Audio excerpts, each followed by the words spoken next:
right before it hit, I decided to move and go to a shelter. We forgot my medicine. I had heart medicine and like a medicine, like for my muscles and stuff, for my back. And my mom called my dad to grab them. From right here. All this is underwater, all this place. No, I have a choice only to go on the roof. I see a lot of people on the roof, but not myself, no, I stay now in the car inside. But the people I see, the neighborhood, I see a lot of people. And the next house is stay in the house inside with 2 dogs, almost 20 hours inside. Hey neighbor, I'm here, I help. I say, what? No, I have a boat to come in there to help you, lady. And next day I run in, I go in the shelter.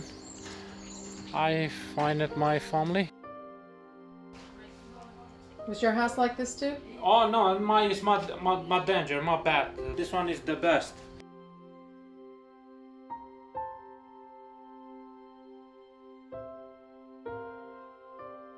When her son first made his communion, and she was always talking about to her son, you see what your father did? You see what daddy did? Daddy fixed this. Daddy made this kitchen. Yes, too. When I bought this house, my husband fixed this house and make so beautiful. And I can't.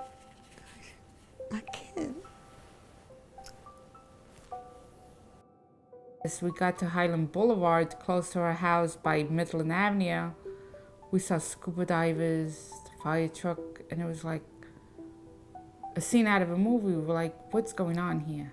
This can't be. We couldn't understand what was really happening. And she was like, well, maybe I can ask one of those firemen if I could get on a boat and just go check my house. And we kept saying to her, no, you can't do that. Her being persistent went up to the fireman and kept saying to her, can I get on the boat? You give me a ride to the house. And the fireman looked at her and said, no, we're taking people out, not in. So we went back home and she was like, where were we? The camper. My house is fine. I know my house is fine. So the next day we kept going back, and finally at one point, about a week later, she got about 3 blocks from our house, but you could see from Highland, and the water was still up to the windows. At one point, it just hit her, wow, I really have nothing left. I have nothing that is mine. I feel all alone. Sometimes 3-4 days I never open the door. I feel all alone. I started crying. 2 months ago I went to ShopRite, 5 minutes for a little shop. I forget, I'm supposed to come this way. I go all the way through my house. But I walk a family fruit. I realize, I say, why me go? I forget, I think maybe go my house. Okay. I come back again. I forget I'm supposed to come. We'd drive around another neighborhood and it was like, nothing really happened here. What are they talking about? These people are just saying things because here we are, there's nothing here, everything's normal. You go down 3-4 blocks and it's like, wow.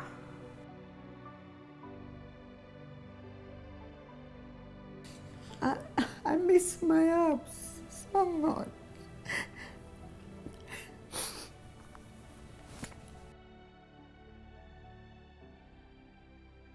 Can you see my steps, if you would like to? Right there. That's what's left from the house. At 8:14 in the evening, my mom started to hear something. She walked over the door and she started screaming, the water is coming. So I walked toward the door and looked, and I saw a big wave come in, 15, 20 feet high. People were tumbling in the water, cars were pushed sideways. I said, wow. All of a sudden, I jumped on the circle breaker, I shut it down. By the time I did that, 6.5 feet water was inside the house. My mom was going underwater, so immediately I dive in the water and I pull extension cord from the wall outlet, and I wrap my mom and lift her up. My nephew was in his room, he came, he said, we're gonna die. I said, nobody's gonna die today. He opened the front door, and I asked my neighbor on the second floor, can we come to you? They said, please. We swam. We don't know how to swim, not me, my mom, my nephew, nobody knows how to swim, and we swam toward the second floor. I came down because I remember I heard people screaming for help. I start pulling people in, about 15, 16 of them. The last person was the hardest one for me because I had to go in the water, and electric cable came down and she was holding to my van, and then another big wave came and took her, and she held on to a little tree.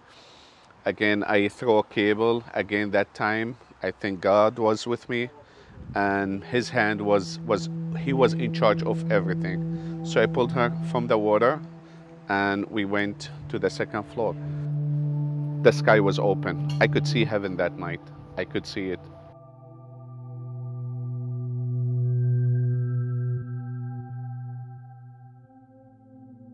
I was working with angels, basically, that night. I had nothing. I walked out of the house with nothing. Saturday morning, as my niece called me from the city, she said, I have some stuff for you. What else do you need? I said, I need sweatpants and socks. That's all I needed that time. She showed up with a police inspector bus full of everything. She gave me stuff. She said, here, this is for you. I said, where are you going? She said, Millerfield. I said, no, you stay in here because this is the place on Midland Avenue where people lost their lives.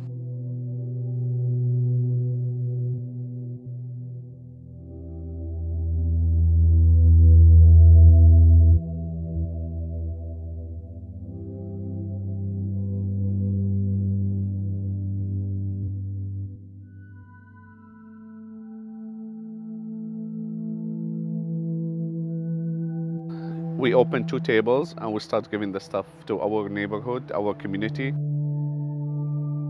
By the end of the day, she said, here, take some stuff for you. I said, okay, thank you so much. And I took them. And as you know, when you lose everything, anything means a lot to you.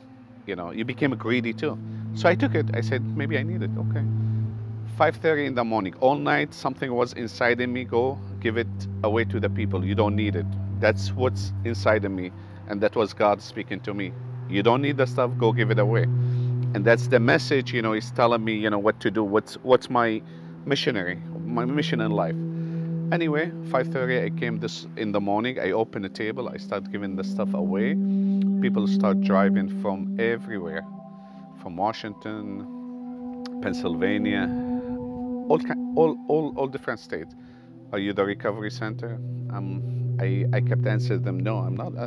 I don't know what recovery center is. I said, no, I'm a half-table man. That's how much stuff I had. All day long, I was telling people I'm half-table man.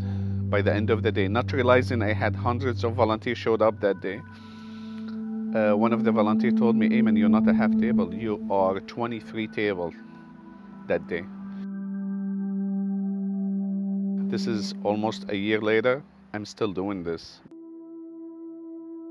Thank God this guy is a very, very easy angel, believe me. No, he said the people, hero, no hero. He said, this is angel. Ayman is a very, very angel.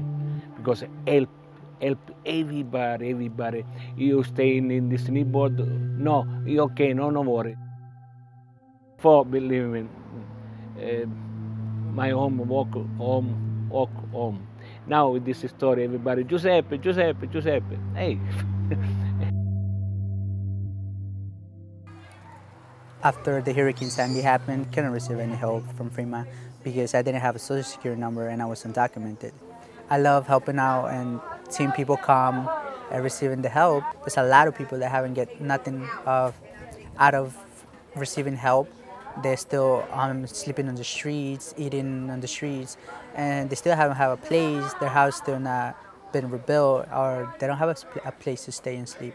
I'm lucky to be already have a place to sleep.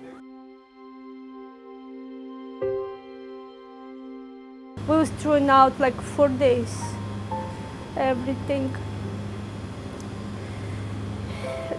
And still now, it's still stressful. We still feel like it was yesterday. A lot of people who came, we talk a lot about that still. What did the government do for you? They offer us 120,000 as a small business assistance. That's the loan for 4% interest for 30 years. I have to put them in the deed for my house. So we decided with my husband, do not risk it for that, just take 19,000 and now we'll pay them back. That's only help what we get it for the business, and nothing else. That's all. I don't know. I don't feel it's really help. I have to pay back, but I lost it more than they gave me.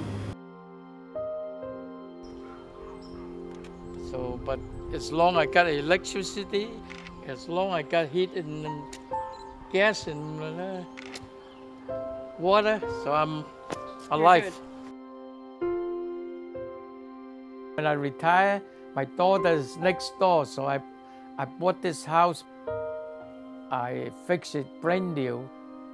So after that, Cindy comes here and clean me out. I'm a citizen of the United States. I came from Canton, China. I was 16 years old.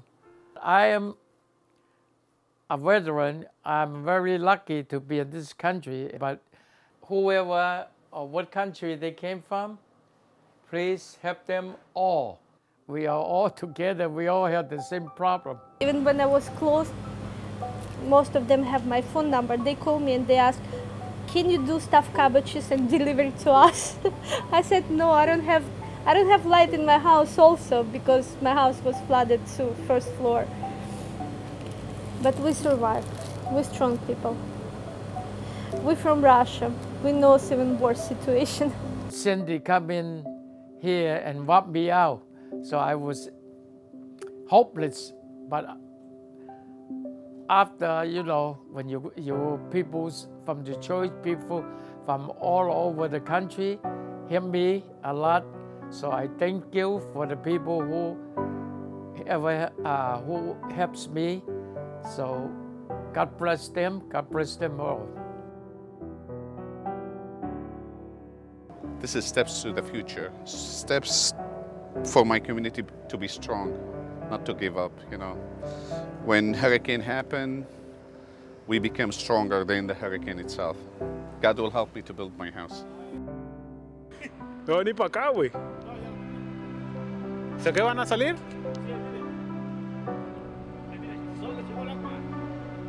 ¿No?